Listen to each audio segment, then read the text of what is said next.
Angel is next. The coded message crackled through secure channels, freezing everyone aboard the massive aircraft. Only a handful of people were cleared to know this classified call sign, yet here it was, transmitted on a frequency reserved for the highest levels of military communication.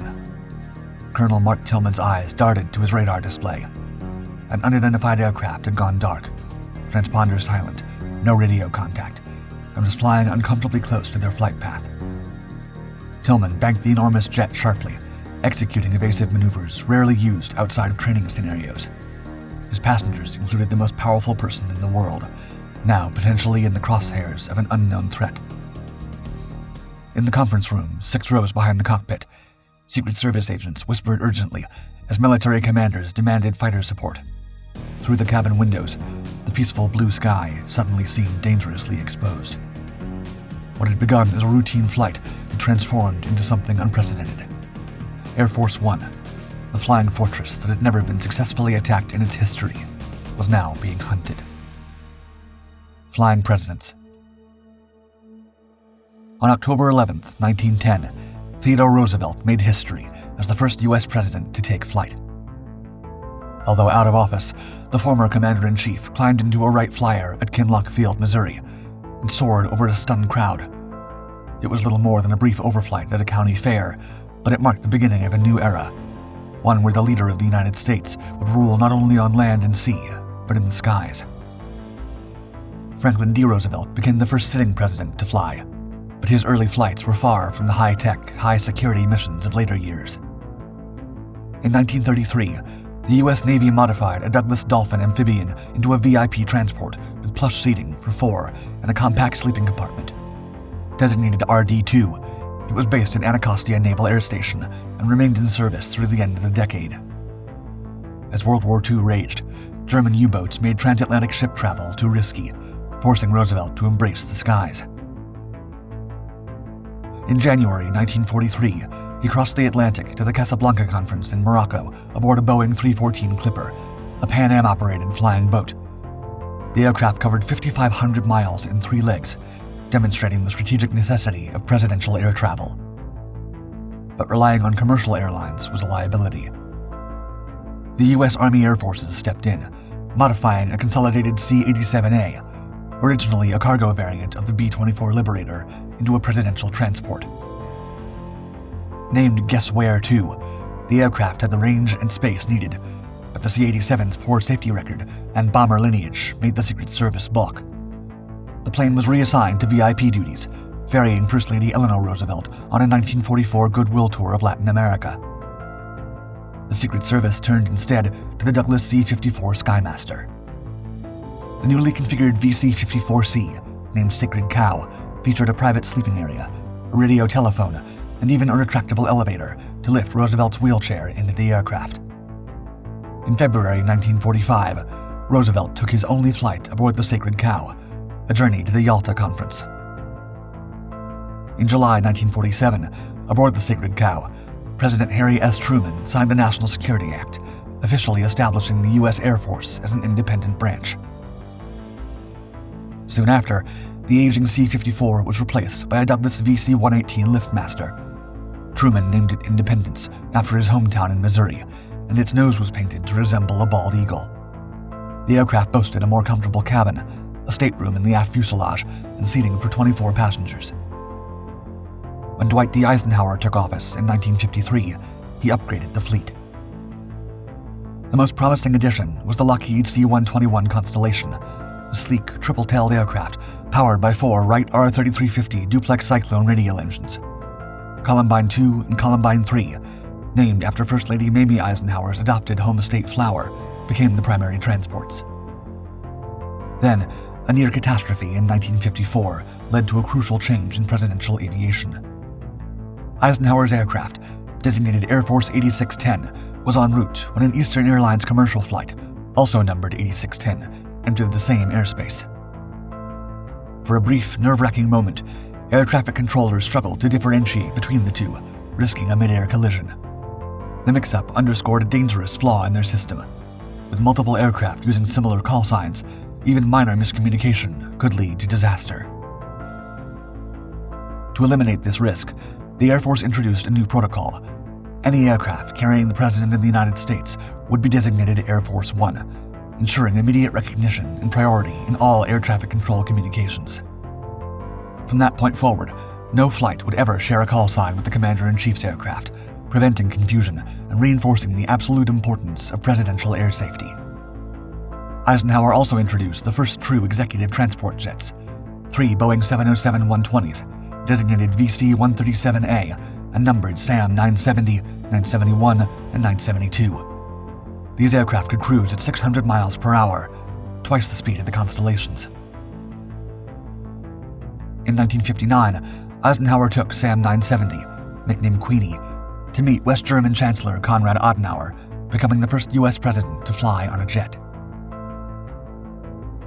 In December of that year, Queenie took Eisenhower on a record-breaking diplomatic tour across 11 Asian nations. The journey covered 22,000 miles in just 19 days, demonstrating the power of jet travel for American diplomacy. When John F. Kennedy took office in 1961, he inherited Eisenhower's 707s, but the aircraft lacked a distinctive look. At First Lady Jacqueline Kennedy's urging, industrial designer Raymond Loewy was brought in. He scrapped the military-style markings in favor of a sleek, polished aluminum fuselage with a two-tone blue cheat line. He replaced the standard block-lettered U.S. Air Force with United States of America in an elegant Castellan typeface and placed the presidential seal near the nose. The result was an unmistakable symbol of American power and prestige. Kennedy's administration also saw the arrival of a new aircraft, Boeing's VC-137C SAM 26000. Delivered in October 1962, it became an instant icon. This was the plane that carried Kennedy to Berlin for his famous Ich bin ein Berliner speech, and later, tragically, to Dallas on November 22, 1963. When Kennedy was assassinated, Vice President Lyndon B. Johnson took the oath of office aboard SAM 26000 before flying back to Washington with Kennedy's body. SAM 26000 remained in service through the Johnson, Nixon, Ford, Carter, and Reagan administrations. It carried Nixon on his historic visits to China and the Soviet Union in 1972, and later transported the body of Lyndon B. Johnson to Texas for burial in 1973. By the 1980s, the aging 707s were nearing the end of their service life. In 1985, the Air Force issued a request for a new presidential aircraft with a range of at least 6,000 miles. The finalists were the McDonnell Douglas DC-10 and the Boeing 747. Boeing won the contract, and the first 2 VC-25As, military variants of the 747-200B, were built. These Ford-engine giants featured state-of-the-art avionics, a secure communications center, and in-flight refueling capability, making them capable of staying airborne indefinitely in a national emergency. Delivered in 1990, the VC-25A entered service under George H.W. Bush. It retained Loewy's livery, now synonymous with presidential power. These aircraft have since carried every president from Bush to Biden, serving as airborne command centers, diplomatic platforms, and symbols of American leadership. A well-trained crew. Air Force One, the VC-25A, has a total capacity of 102 people, including a specialized crew of 26 members responsible for its operation, maintenance, security, and communications. Every crew member plays a vital role in ensuring Air Force One remains a secure and fully operational hub for presidential travel, capable of functioning in any situation, anywhere in the world. Being assigned to any Air Force One mission is considered one of the most prestigious assignments in the Air Force, with only a select group of airmen chosen to serve. The flight crew includes pilots, co-pilots, flight engineers, and navigators, all trained to handle the aircraft's unique operational requirements. Cabin crew members, including flight attendants and stewards, ensure passenger comfort and assist in emergency situations. Communications specialists maintain secure links with the White House, military centers, and government agencies, enabling the aircraft to function as a mobile mission control center. Maintenance personnel conduct routine inspections and repairs to keep the aircraft mission ready. Security personnel protect the president and the aircraft during travel, coordinating with the Secret Service. A medical team, consisting of a doctor and nurse, operates from an onboard medical annex equipped with an operating table, emergency supplies, and a fully stocked pharmacy to provide immediate medical care when needed. Air Force One's crew undergoes rigorous training to ensure operational readiness and security. Specialized training includes advanced communication systems, ensuring the crew can operate secure and encrypted channels vital for presidential command. Pilots are selected from the U.S. Air Force and receive extensive instruction on the aircraft's unique systems and handling. Flight attendants are carefully chosen and trained in emergency procedures, first aid, and VIP protocol. They receive hands-on instruction at the 344th Training Squadron, where a full-scale mock-up of Air Force One is used for simulation exercises. This facility provides realistic training in emergency protocols, security measures, and high-level service expectations. Top-tier tech specs. With 4,000 square feet of interior space, Air Force One is designed to function as a mobile White House, ensuring the president can lead the country from anywhere in the world. At the heart of the aircraft is a conference and dining room where high-level meetings take place and strategic decisions are made. Private quarters provide space for the President and First Lady, offering a secure and comfortable retreat during long flights. Senior staff members have dedicated office space, while an additional office can be converted into a medical facility, ensuring immediate emergency care when needed. The aircraft includes work and rest areas for presidential staff, media representatives, and Air Force crews. 2 large galleys are capable of preparing 100 meals at a time, ensuring that all aboard are well fed during extended missions. Beyond comfort and workspace, the aircraft's true strength lies in its technical potential. With its ability to operate independently of airport facilities, the VC-25 can take off and land anywhere that has a runway. It's equipped with retractable stairways and a self-contained baggage loader, making any mission launch smooth and efficient. The VC-25 is a high-tech fortress built to withstand the most extreme threats. However, despite its crucial role in transporting a head of state and other U.S. officials, the VC-25 does not carry any weapons. Instead, it focuses heavily on defense. When it comes to missile defense, its capabilities are far beyond standard military aircraft. It's equipped with advanced infrared countermeasures that disrupt the targeting systems of air-to-air and ground-to-air missiles. At the core of this system is the AN/ALQ-204 Matador jammer. This infrared light-based technology blinds incoming missiles by masking the heat signature of the VC-25's engines, making it virtually invisible to missile sensors. Complementing this is a robust deployment of chaff and flares, designed to mislead and divert incoming threats. In addition, the VC-25 integrates the AN/AAR-54V missile launch warning receiver, which is adept at detecting missile threats by tracking exhaust signatures, providing real-time warnings to the flight crew. Should these systems fail, the VC-25's defensive design doesn't stop at electronic countermeasures. The aircraft's fuselage is covered with heavy shielding, resistant to the electromagnetic pulse effects from nuclear detonations, ensuring that even in a worst-case scenario, its systems remain operational. Because an enemy can't shoot down what it can't find, it features radar-jamming scramblers that obscure its position from potential hostile aircraft when traversing dangerous airspace. Never out of reach. Air Force One is equipped with advanced communication and security systems, ensuring the President can perform executive functions without interruption, even in times of crisis. The aircraft's communication infrastructure is built for redundancy and resilience. Secure satellite links enable real-time contact with military commanders, government officials, and foreign leaders, regardless of location. Encrypted phone lines ensure classified discussions remain protected, while the aircraft's 87 telephones are divided across 3 security levels: top secret, secure, and non-secure, to facilitate controlled access without compromising sensitive information. Multi-frequency radios provide continuous connectivity through air-to-air, air-to-ground, and satellite channels. These systems allow seamless coordination with military control centers, air traffic control, and diplomatic contacts, ensuring operational effectiveness at all times. The aircraft is equipped with a high-speed Wi-Fi system that supports HD video streaming, secure conference calls, and improved voice communication. Additionally, video conferencing capabilities enable high-level meetings while airborne, eliminating the need to delay decision-making until landing. The VC-25's advanced communication systems ensure the President stays connected with senior advisors, receives intelligence, and addresses the nation without delay. Post 9/11, new and improved encryption and secure communication networks became crucial for the continuity of command during a national emergency. The aircraft guarantees an unbroken line to direct military actions, mobilize responses, and engage with international allies, even under threat. Fuel stations in the sky. Air Force One is equipped with some of the most sophisticated aerial refueling capabilities, enabling it to extend its flight range and remain airborne for prolonged periods without the need to land for fuel. With a full tank, the aircraft can remain airborne for 15 hours.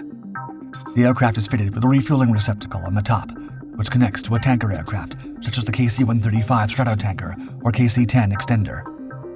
These tanker planes are capable of transferring fuel through a hose and drogue system, enabling the transfer of thousands of gallons of fuel during a single operation. However, while this capability exists, it is not frequently utilized. Air Force One has an impressive fuel capacity and range, and it can complete long-haul flights without the need for refueling. Aerial refueling is typically reserved for situations that require extended flight times, such as transoceanic trips or long-range missions, where stopping to refuel would be impractical or impossible. In crisis, it can stay airborne for days, bypassing refueling stops and reaching any location, no matter how remote. These features were put to the test on 9/11, when Air Force One became a secure command post in the skies during one of the most chaotic days in American history. The safety of the clouds. On the morning of September 11, 2001, the world changed in an instant. President George W. Bush was at Emma E. Booker Elementary School in Sarasota, Florida, when a plane crashed into the North Tower of the World Trade Center in New York. At first, the situation seemed like a tragic accident. Then, the second airliner struck the South Tower. America was under attack. Air Force One, the president's flying Oval Office, had been prepared for a routine flight that day. Instead, it became the safest, yet also the most vulnerable place for the Commander-in-Chief. Colonel Mark Tillman, the senior pilot, knew the stakes had changed the moment the first reports came in. The president had to be airborne, fast. But the skies were no longer safe. The terrorists had turned commercial jets into missiles. As Air Force One lifted off from Sarasota Bradenton International Airport, the urgency was palpable. The usual procedures no longer applied. There was no safe route home. Then, minutes into the flight, air traffic controllers relayed a chilling report. An unidentified aircraft was flying nearby. It had stopped responding to radio calls. Its transponder was off. There was no way to tell its intentions. Tillman had seconds to decide. He veered Air Force One sharply out over the Gulf of Mexico, watching to see if the unknown plane would follow. It didn't, but the sense of danger only deepened. Then a coded message came through, quote, "Angel was next." Angel was the classified call sign for Air Force One. If the message was real, it meant that the terrorists had identified the president's plane as a target. The aircraft carrying the leader of the free world was in the crosshairs. Tillman reacted immediately.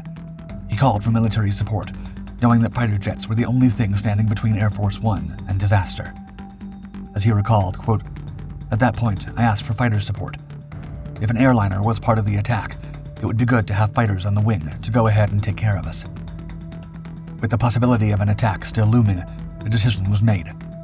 Air Force One could not return to Washington. The risk of landing at Andrews Air Force Base was too great. Instead, Tillman redirected to Barksdale Air Force Base in Louisiana.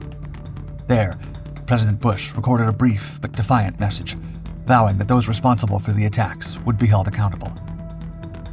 But there was no time to stay. The situation was still uncertain, and the safest place was back in the sky. Air Force One took off again, heading to Offutt Air Force Base in Nebraska, where the president met with top military and national security officials.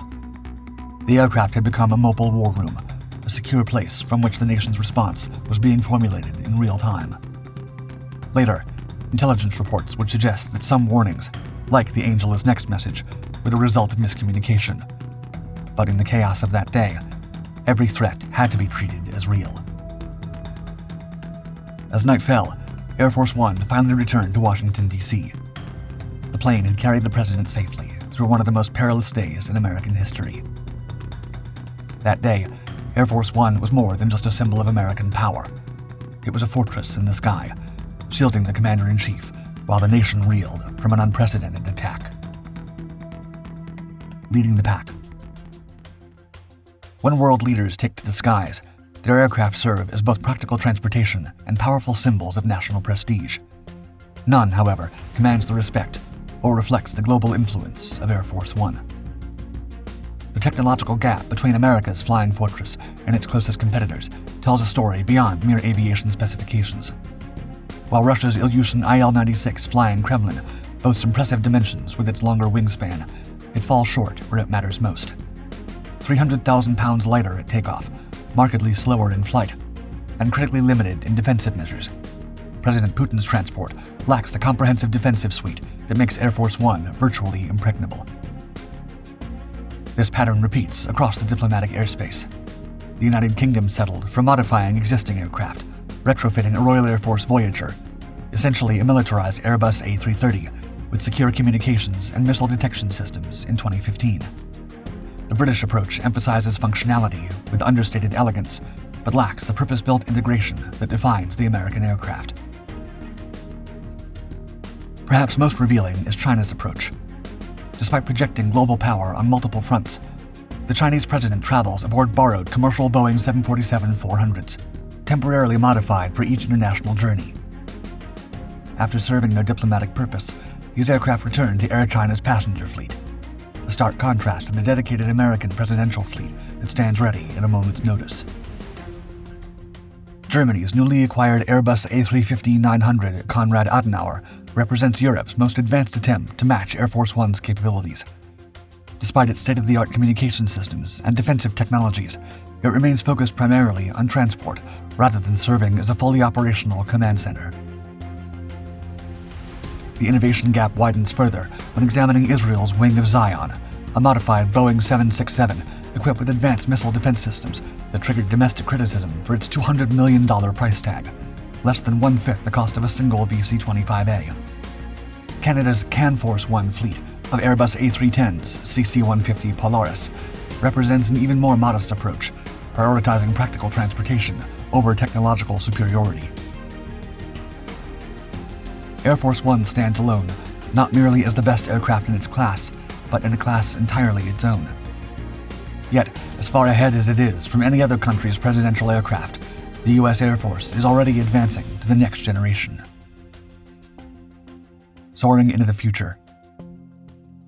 Facing rising maintenance costs and growing concerns over the aging Boeing 747-200s used as Air Force One, the U.S. Air Force decided it was time for a major change. The iconic aircraft, which had served presidents for decades, would be replaced by two cutting-edge Boeing 747-8I jets, designated VC-25B. The transition from the VC-25A to VC-25B is a pivotal shift in design for Air Force One, reflecting both technological advancements and the evolving needs of presidential air travel. The most significant upgrade is the VC-25B's range. The VC-25A had a range of 6,735 nautical miles, which was sufficient for most global travel, but limited the aircraft's operational flexibility. In contrast, the V-25B can fly 7,730 nautical miles, allowing the president to travel farther without needing to refuel. This increased range is particularly crucial in times of crisis, enabling the president to be where needed most without worrying about fuel constraints. Size and stability are also areas where the VC-25B excels. The new aircraft boasts a wingspan of 224 feet and 5 inches, significantly larger than the VC-25A's 195 feet 8 inches. This increased wingspan improves stability and maneuverability, essential for an aircraft that must operate in high-stress environments.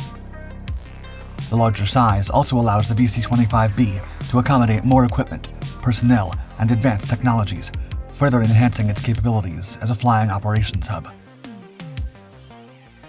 The modification process began in 2019, but technical issues, supply chain delays, and labor shortages have pushed back the expected maiden flight to 2026, with full operational status not anticipated until 2028. Once completed, the VC-25A aircraft will be retired, with their legacy secured in museums or other historical settings. Ultimately, the future of Air Force One will always adapt to the evolving needs of each president and administration, ensuring the aircraft remains as dynamic as the leadership it supports.